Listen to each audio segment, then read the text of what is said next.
Sir हर मुसीबत कुछ जीवन में परिवर्तन करने के लिए आती है। अगर आप जागृत हैं तो सर मुसीबत आती है परिवर्तन करने के लिए। यह मुसीबत का बहुत बड़ा पहलू है सर। मुसीबत जब भी आई, ये मेरे पिताजी ने मुझसे कहा, उन्हें गांव से भगा दिया गया तो बेचारे भगोड़े हो गए, गांव वालों ने भगा दिया, कोई पीछे था नहीं तो गांव वालों ने भगा दिया, तो माँ बाप दोनों बेचारे इधर उधर अपना भाट भटकते रहे। तो एक बार मैंने आपसे उनसे पूछा कि आपको बदला लेने की इच्छा नहीं हुई? बोले पागल, मुसीबत आती है कुछ बड़ा करने के लिए अगर आप जागृत हैं। इस दुनिया में, खासकर इस देश में 95% लोग उस चीज के बारे में सोचते हैं जो उनके हाथ में है ही नहीं। क्या? फल। सर आपको पता ही नहीं कल क्या होने जा रहा है, तो जब हमें कल का पता ही नहीं तो हम आज में रहे।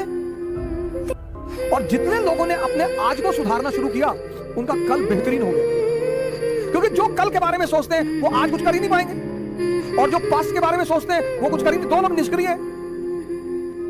जो कल के बारे में सोचते हैं वो तो थोड़ा बहुत कुछ करेंगे भी, लेकिन जो पास्ट के बारे में सोचते हैं, हमारे पिताजी गवर्नर थे, रहे होंगे, बहुत लोगों के पिताजी गवर्नर थे। मैंने कहा कैसे? बोले राम राजा बनने जा रहे थे, मेरी आदत है क्रॉस क्वेश्चन करने की। मैंने कहा कैसे? बोले राम राजा बनने जा रहे थे। मैंने कहा हाँ।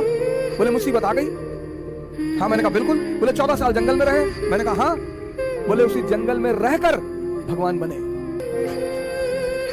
अगर राम के जीवन में जंगल को हटा दिया जाए, उस 14 साल की साधना को हटा दिया, आप देखिए 14 साल की साधना। पिताजी ने कहा कि देखो मुसीबत आई। मैंने कहा हाँ।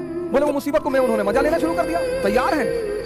पिता दशरथ कह रहे हैं कि तू मना कर दे, वादा तो मैंने किया था ना, तू मना कर कि मैं नहीं जाऊं, मैं देख लूंगा। अरे बोले नहीं, जाना तो वही है। और ये इस बात का संदेश है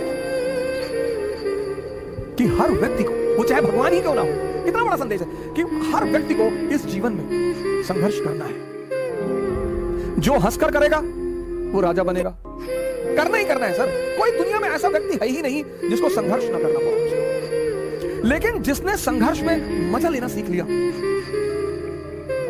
आप अगर बहुत गौर से जीवन को देखें तो हम जब क्लास 10th में थे तो हमारी माताजी हमसे कहती थी कि बेटा 10th की पढ़ाई अगर कायदे से कर लोगे ना, बस 3 ही साल जीवन में पढ़ना है। मैंने कहा अच्छा? हाँ। बोली बस 3 साल, 10th 11th 12th, और 3 साल अगर पढ़ लिए फिर जीवन में पढ़ना ही नहीं। अब जब आप IIT से निकल आए तो फिर एक और बवाल हो गया। आपके मोहल्ले का एक लड़का IAS हो गया, पूरा खानदान में दहेज को में BMW मिल गई, 10 करोड़ कैश मिल गया।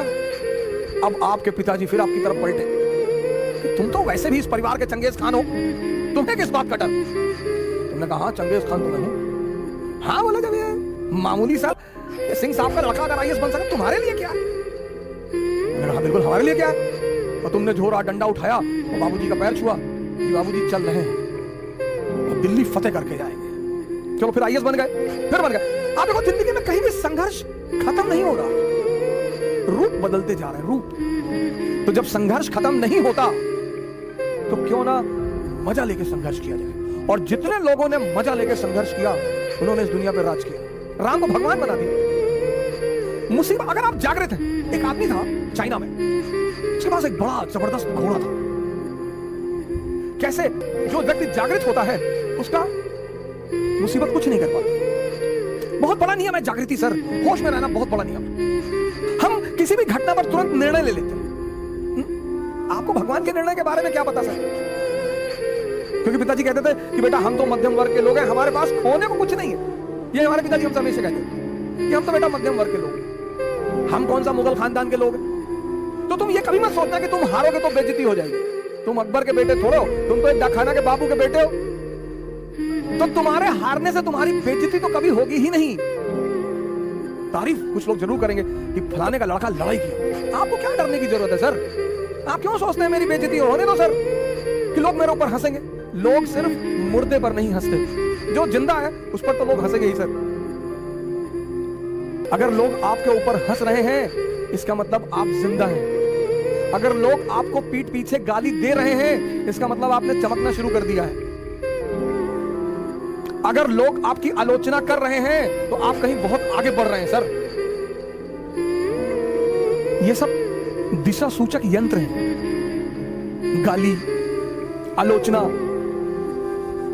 पर हमारे मिडिल क्लास के पेरेंट्स हमको बहुत डराते हैं, बहुत पेरेंट्स, बेटा बेइज्जती मत कराना, मैं तुगलक वंश के हो, बेइज्जती मत कराना कि मौर्य वंश के हो। अंबेडकर की बेइज्जती हुई, उन्होंने मजा लिया, भगवान बन गए। गांधी की बेइज्जती हुई, उन्होंने मजा लिया, भगवान बन गए। चाणक्य की बेइज्जती हुई, मजा लिया, भगवान बन गए। बेइज्जती तो बहुत जरूरी चीज है सर जीवन में, वो ऑक्सीजन पैदा करती है, ऑक्सीजन, जज्बा, टेम्परामेंट।